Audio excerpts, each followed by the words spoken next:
Hello everyone ओम सार coaching को तुम मानक स्वागत। आज वीडियो रे आमे षष्ठ श्रेणी विज्ञान बहिर विद्युत विषय प्रश्नोत्तर आलोचना करिबा। ताहले प्रथम प्रश्न देछि कोन शून्य स्थान पूरण कर। क रे देछि सेल रे डैश शक्ति रु विद्युत शक्ति मिली थाए। ताहले यार उत्तर कोन हबो एडी तळे देछि तुमे माने मध्य उत्तर देखि परिबो।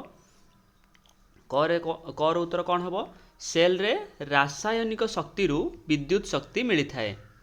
तापरे खरे देछि गाड़ी रे व्यवहृत हेउथिबा बैटरी रे रासायनिक पदार्थ डैश अवस्था रे थाए। साधारणतः गाड़ी रे जो रासायनिक पदार्थ थाए से तरल अवस्था रे थाए, तो एटी उत्तर हबो तरल अवस्था। गरे प्रश्न देछि परिपथ रे लागुथिबा विद्युत तार डैश वस्तु रु तयारी। ताले केउ वस्तु रु तयारी हमर जो तार उत्तर देछि कोन धातव वस्तु रु तयारी। ये होछि साधारणतः जो तार गुडी को व्यवहार हुए से सब गुड़िक कपर तार जो आम घर मानक व्यवहार हुए, तो आम लिखिपर धातव वस्तु तैयारी हुए। घरे देछि उत्तर प्रश्न कौन देछि सेल रे विद्युत अग्र गुड़िकर नाम हेउछि डैश ओ डैश। ताहले घर उत्तर कौन हम तले उत्तर देछि कौन युक्त विद्युत अग्र एवं विजुक्त विद्युत अग्र। ये टिके स्पेलिंग मिस्टेक अच्छे एक्चुअली ये लिखा जाए कौन गोटे हूँ युक्त है आ गोटे हूँ विजुक्त विद्युत अग्र। एबे आमे 2 नंबर क्वेश्चन देखिबा। 2 नंबर रे देछि कोन भूल थिले संशोधन करी लेख। ताहले जेउ गुडी को भूल वाक्य एठी देछि ताको आमे ठीक करिक लेखिबा। क रे देछि कोन सेल रो विजुक्त विद्युत अग्र धातव टोपी होई थाए। ताहले एटा भूल अछि। उत्तर कोन हबो सेल रो एठी आमे चेंज करिबा कोन ना युक्त विद्युत अग्र, युक्त विद्युत अग्र धातव टोपी होई थाए। तापरे खरे देछि कोन थर्मोकोल रे विद्युत प्रवाहित हुए। थर्मोकोल रे साधारणतः ये होछि थर्मोकोलटा विद्युत कुपरिवाही, एथिरे विद्युत प्रवाहित हुए लास्ट को लिखि देबो कोन ना नाही हैला। थर्मोकोल रे विद्युत प्रवाहित हुए नाही। तापरे ग रे देछि विद्युत कुपरिवाही वस्तुटीए स्विच भाबे कार्य करे। देख ये जो लिखा जाइए कुपरिवाही, ये कुपरिवाही नुहे स्विच भाव में काम करने आमको दरकार कौन आमको दरकार विद्युत सुपरिवाही वस्तु है, विद्युत सुपरिवाही है। तापरे घरे प्रश्न देछि कौन परिपथ रे विद्युत प्रवाह सेल रो युक्त विद्युत अग्र रु बाहरी विजुक्त विद्युत अग्र आड़ को जाई थाए। एईटा होची एई जो वाक्यटा देला ये होची ठीक अछि, तो एथिरे किछि परिवर्तनर आवश्यकता नाही। 3 नंबर देछि कारण दर्शाओ। ताहले आमे कारण कोन सब कहिबा।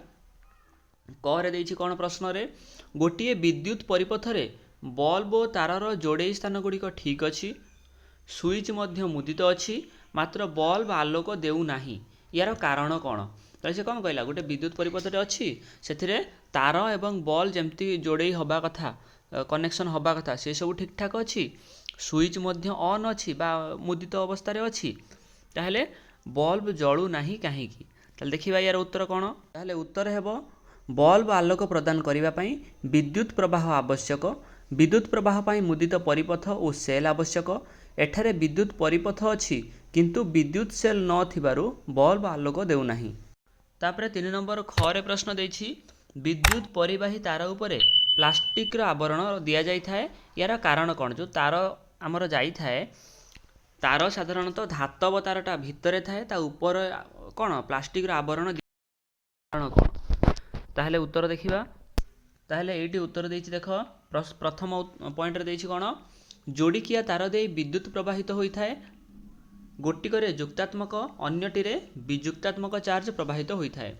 ए दुईटी परस्पर जोड़ी हो गले विद्युत धक्का लगी मृत्यु होबार संभावना रही है। अर्थात तुम जितेबाला भी तार देखो से दुईटा तार एका सांगे जाइथिबो, जितेबाला भी कौन भी जिनस हो फोन रो चार्जर ठू आरंभ करी जो आम आयरन करती तार तार किंबा कौन भी बल्ब जदि को जगह जलुची ना सेठी मध्य जो भी तार जाए से जोड़िकिया तार जाए गोटे युक्तात्मक चार्ज प्रवाहित हुए आ गोटे विजुक्तात्मक चार्ज प्रवाहित होता है।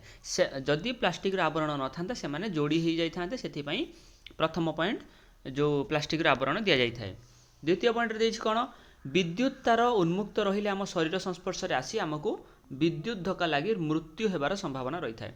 अर्थात जदि प्लास्टिक आवरणटा ता उपरे रहिबो नाही ताहले जो धातव तारटा भितरे रहिछि सी संपूर्ण भाव में बाहर को देखा जिवो एवं आमे जदि ताको माने छुई दबा ताहले अधिक से जो करेंट जोटा जोटा ता भितरे प्रवाहित होउछि विद्युत जोटा कि प्रवाहित होउछि सी होउछि आम शरीर देकी प्रवाहित हेबो एवं आमे मध्य मृत्यु मुखरे पड़ी पारंती। सेथि पई प्लास्टिक आवरण दिया जाय थाए। थर्ड पॉइंट देछि कोन प्लास्टिक विद्युत को परिवाही तेणु विद्युत तार उपरे प्लास्टिक आवरण दिया जाय थाए। विद्युत तार प्लास्टिक आच्छादन भितर रहिबारु विद्युत दुर्घटनारू रक्षा मिले। आमे जानिछंती प्लास्टिकटा होछि विद्युत को परिवाही धातव तार होछि विद्युत सुपरिवाही। तो सेथि पई ये होछि तार आवरण रूप रे काम करे जहा द्वारा कि भितरे जाउथिबा जो धातव तार रे जाउथिबा करेंट बा विद्युत से बाहर पर्यंत आसी पारे नाही आउ आमको विद्युत आघातरू मध्य रक्षा करिथाए। 4 नंबर प्रश्न देछि गोटिए सेल विद्युत अग्र दुईटी को खंडिए तंबा तार रे संयोग करदेले कौन हेबो बुझाओ। से कौन कहछि गोटिए सेल रो जो दुईटा विद्युत अग्र रहिला हला सेल रो गोटे कौन थाए गोटे होछि युक्त विद्युत अग्र आ गोटे होछि विजुक्त विद्युत अग्र। सी कहछि प्रश्न रे जदि आमे गोटिए तार आनिबा एवं युक्त विद्युत अग्र रु विजुक्त विद्युत अग्र को सेही गोटिए तार को जोड़ी दवा ताहले कौन हबो से बैटरी रो बा सेल रे कौन हबो। उत्तर कौन देछि गोटिए सेल विद्युत अग्र दुईटी को खंडिए तंबा तार रे संयोग करदेले सेल रो रासायनिक पदार्थ चंचल सरीजिवो सेलटी अकामी होई जिवो हैला। जेते बेले आमे होछि गोटिए सेल रो दुईटा जो अग्र रहिला युक्त विजुक्त विद्युत अग्र को ताकू यदि तार साहाय्य रे संयोग करदबा ताले ता भितर जो रासायनिक पदार्थ अछि से जल्दी सरी जिवो एवं जेते बेले सेल रो रासायनिक पदार्थ सरी जिवो से काम करिवनी से विद्युत सृष्टि करि परिवनी से अकामी हे जिवो तो हमर सेलटी नष्ट हे जिवो। ताहले एथिला आज प्रश्न उत्तर वीडियो जदि वीडियोटी भल लगी थाए वीडियो को लाइक करंतु एवं एमिति सबु विषय प्रश्न उत्तर पाइबा पई ओम सार कोचिंग चैनल को सब्सक्राइब करि दियंतु।